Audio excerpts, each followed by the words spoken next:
L'info éco avec Capital. Le chiffre du jour, 2%, c'est la hausse enregistrée par les salaires des cadres en 2018, ce qui donne une rémunération brute annuelle médiane de 50 000 euros contre 49 000 euros en 2017. Ces montants varient selon l'âge des salariés et la taille de l'entreprise, à en croire l'Association pour l'emploi des cadres. Sachez que les femmes cadres ont gagné en moyenne 16% de moins que leurs homologues masculins.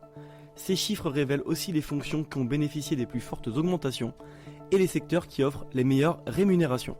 Deux palmarès à découvrir sur notre site. Le coup de gueule du jour est poussé contre la fraude sociale. Deux parlementaires, Carole Grandjean et Nathalie Goulet, ont dévoilé des propositions choc pour lutter contre le phénomène. Chargées d'une mission sur la fraude sociale, elles ont présenté 31 propositions pour mettre fin à ces tricheries qui coûtent entre 7 et 9 milliards d'euros à l'État chaque année. Parmi ces préconisations, on peut lire la limitation de durée de vie des cartes vitales, l'obligation de déclarer tout changement de domicile ou encore l'interdiction de verser des prestations sociales sur les comptes épargne.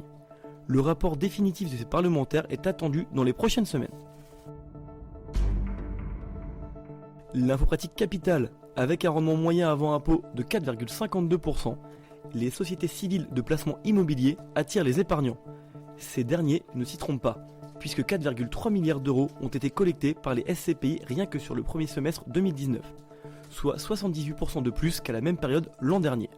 Attention toutefois, investir son argent sur de tels placements reste risqué. Le rendement attrayant n'étant pas garanti, mieux vaut diversifier votre investissement.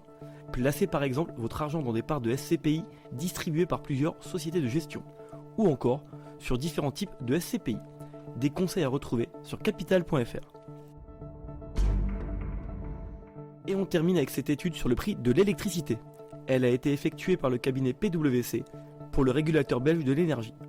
Selon celle-ci, les Français payent moins cher leur électricité que les Allemands, les Britanniques, les Belges et les Néerlandais. Pour une consommation annuelle de 3500 kWh, un Français paye 614 euros. C'est 80% de moins qu'un Allemand, pour qui la facture s'élève à 1029 euros. Cette différence s'explique par le faible coût des taxes payées en France sur l'électricité. C'est aussi en France que le prix du kilowattheure est le moins cher selon cette étude.